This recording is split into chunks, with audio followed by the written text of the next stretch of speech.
Hello बच्चों, आज हम लोग विलयन की सांता प्रदर्शित करने वाली विधियों के अंतर्गत दो विधि का अध्ययन कर चुके हैं, मोलरता और मोललता। आज मोल प्रभाज पढ़ेंगे। मोल फ्रैक्शन, मोल प्रभाज।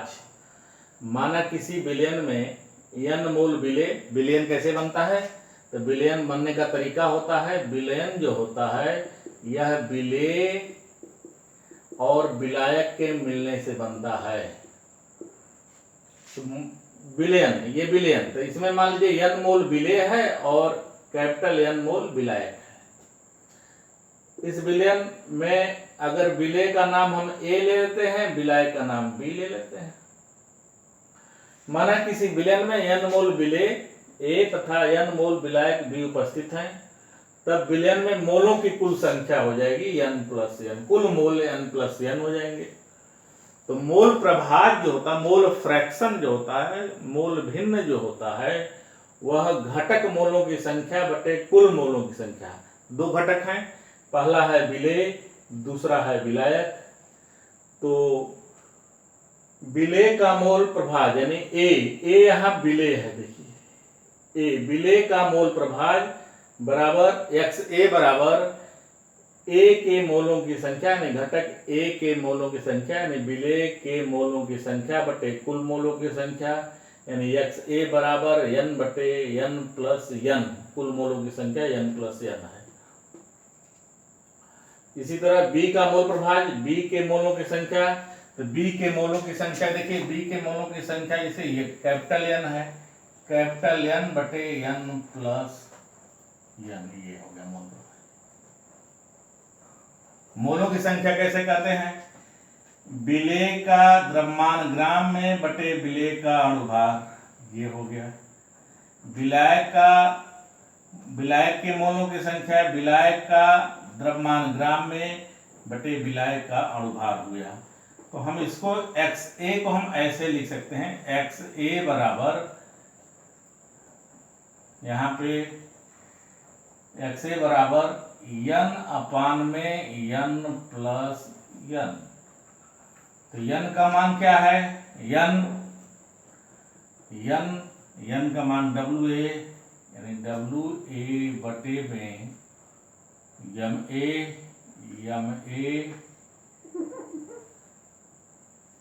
बटे में WA बटे ma प्लस WB बटे में MB।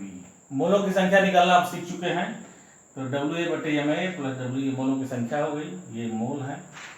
इसी तरह XB बराबर कैपिटल N बटे में n प्लस n, तो ये हो जाएगा n यानी यहाँ से ले लेंगे WB अपान में MB अपान में WA बटे में MA प्लस WB बटे में MB।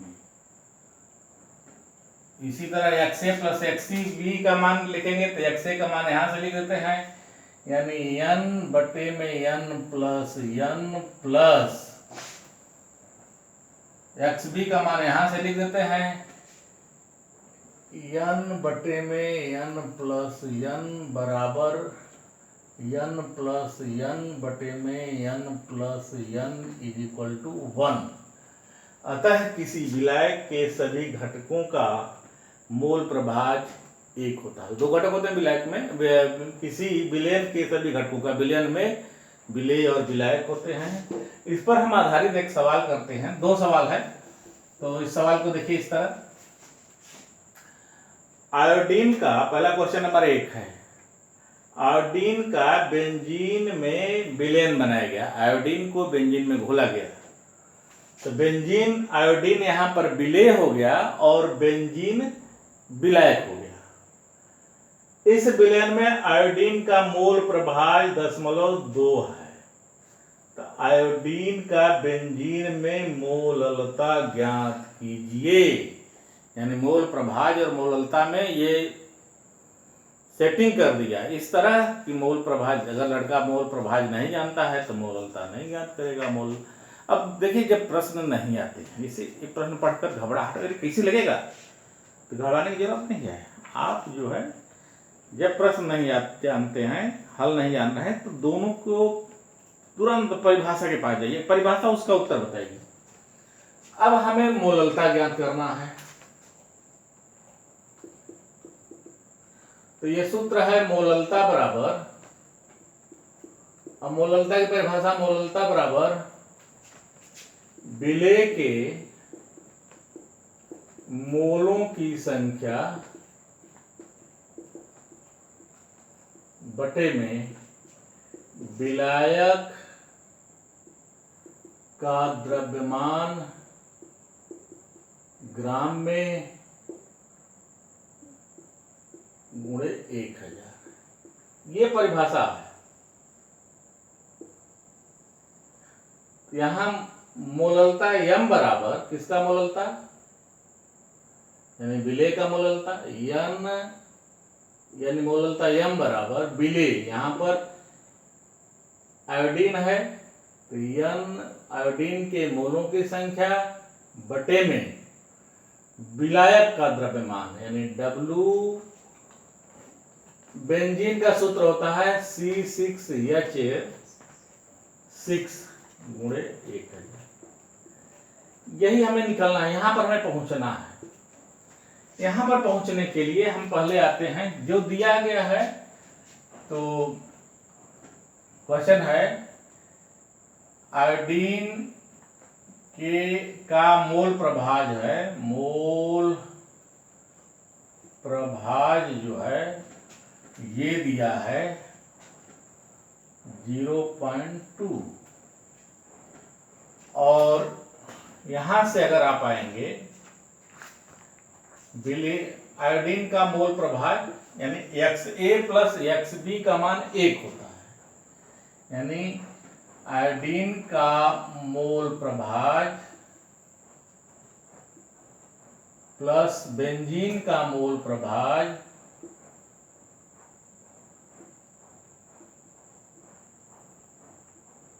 बराबर 1, यानी XA धन XB बराबर अभी 1 यहाँ हुआ है। तो बेंजीन या I2 का है तो 0.2 धन XB इज इक्वल टू 1, यानी कि C6H6 का मोल प्रभाज जो हो जाएगा वह प्रभाज हो जाए 0.8, 1 में से घटा देंगे 0.8 आ जाएगा। अब हम निकाल लेते हैं कि ये आ गया कैपिटल N आ गया और ये स्मॉल n है, तो इसलिए n बाई n कर देते हैं। n बाई n क्यों करते हैं अभी देखते हैं, हमें यहाँ पर पहुँचना है। n by n is equal to हो जाएगा, n का मान 0.2 है, 0.2 अपान 0.8 इज इक्वल टू 1/4 हो जाएगा। सूत्र में है हमें n, और यहाँ पर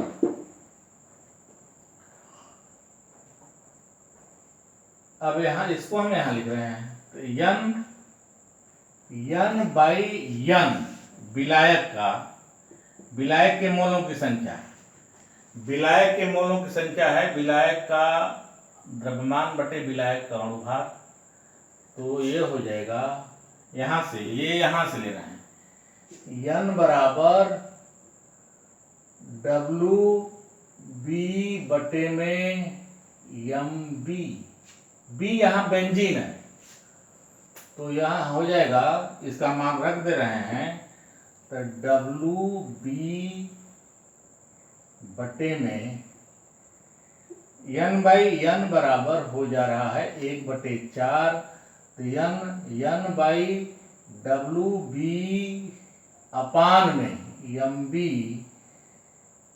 बराबर 1/4 हो जाएगा। तो ये चला जाएगा यहाँ, N by N W B बराबर एम बी बाई 4। हल करते हैं इसको। ये होता है, ये यहाँ फिर ऐसे हो जाता है। फिर हम इसका मान जो है ये जो हो जाएगा n, ये देखिए ये इसका मान हो गया मॉलिक्यूलर वेट बाई 4 Ni2। इसको हम आते हैं, हल करते हैं।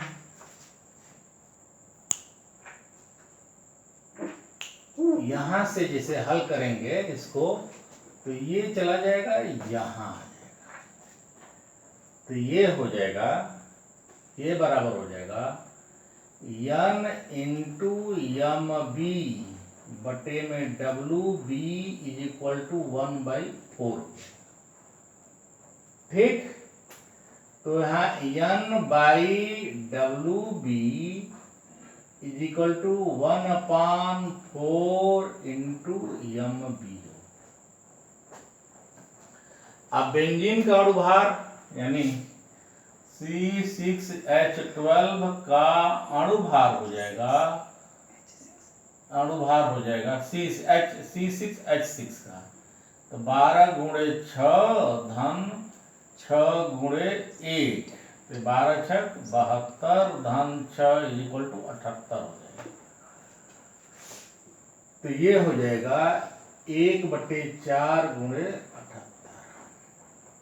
तो यहाँ मान रख देते हैं, तो यहाँ मान रखेंगे तो m बराबर हो जाएगा, इसका मान देखिए n बाई इतना मान आ गया 1/4 गुणे 78 गुणते 1000। ये ग्राम में आया है इसलिए किलोग्राम में बदलने के लिए है। तो काटेंगे तो ये हो जाएगा 250 में 78 का भाग दीजिए तो ये हो जाएगा 8 त्रिके 24, 3 भाग देकर देखिए कितना आता है, भाग 3.205। 78 का भाग देंगे तो ये आ जाएगा मोलरता, ये आ जाएगा 3.205 यम आ जाएगा। ये भाग देकर देख लीजिए, यानी 1000 में 4 गुणे 78 का भाग देंगे तो ये जाएगा 3.205 मोलल। इस तरह जो है, इस सवाल बहुत इजी है, ये है परिभाषा पर जाएंगे तो निकल आएगा।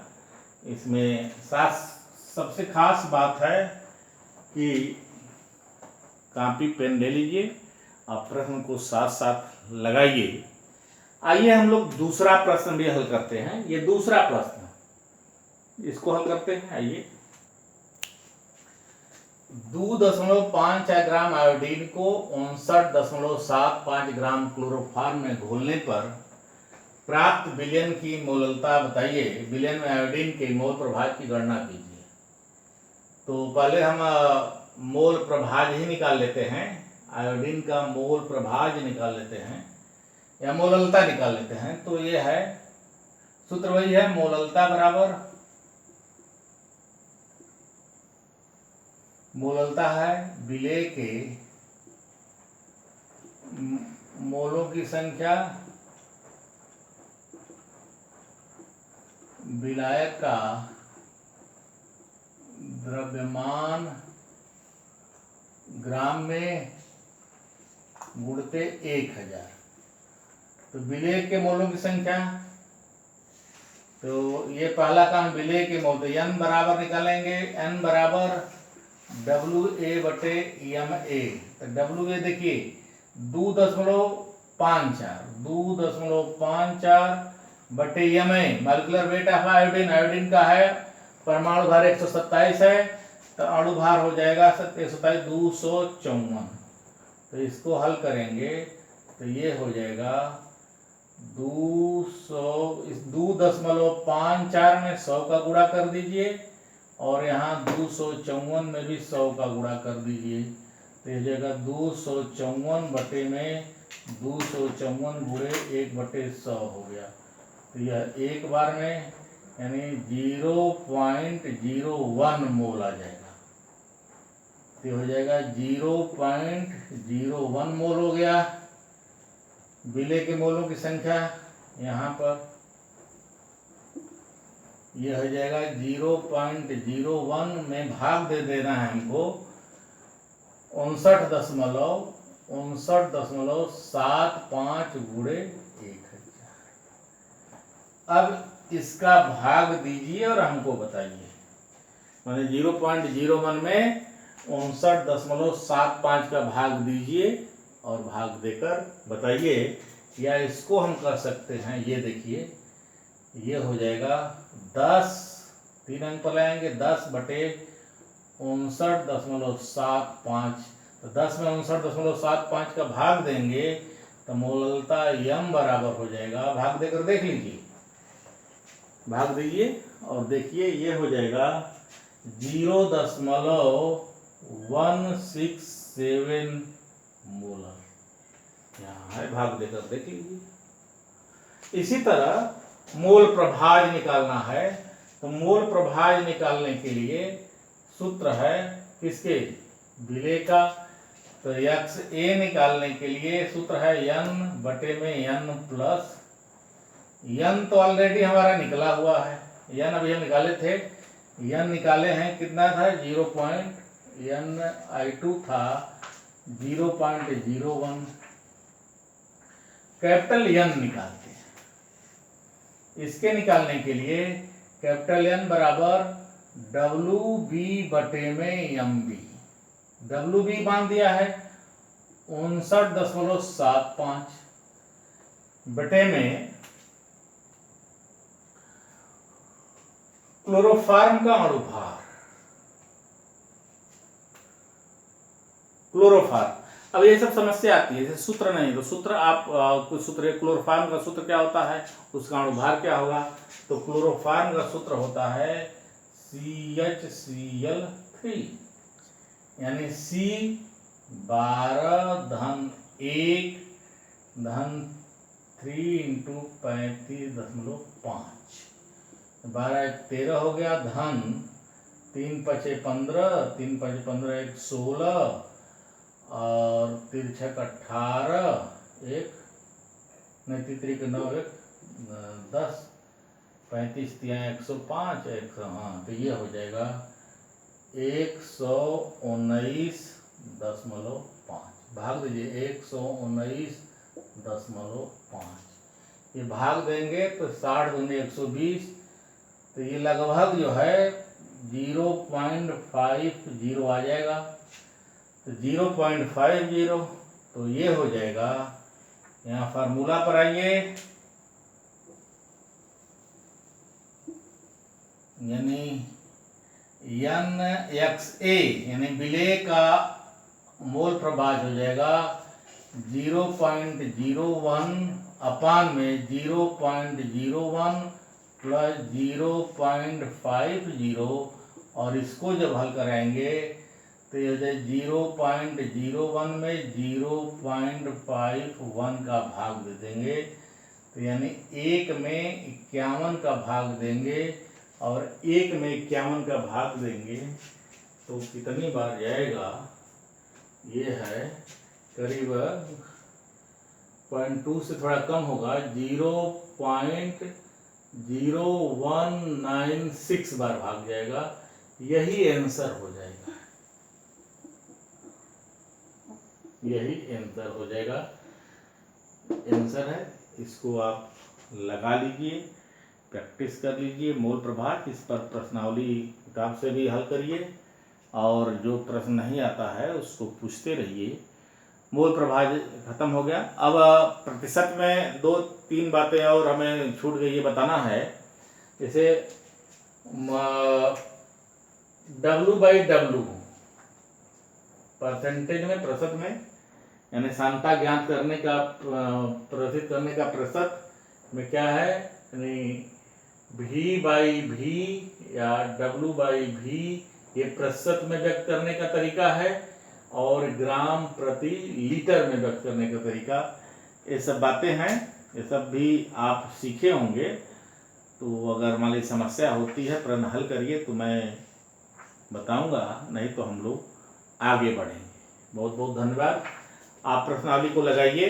यदि आज तक अभी तक मेरे चैनल को सब्सक्राइब नहीं किया तो सब्सक्राइब करिए कि तुरंत आपको नया वीडियो आते ही तुरंत आपको मिल जाए, जिससे कि आप अपनी पढ़ाई को लगातार आगे बढ़ते रहें, आपको अच्छे अंक मिले, अच्छी सफलता मिले और अच्छा बनने का, अच्छा कुछ करने का आपको सौभाग्य प्राप्त हो। बहुत बहुत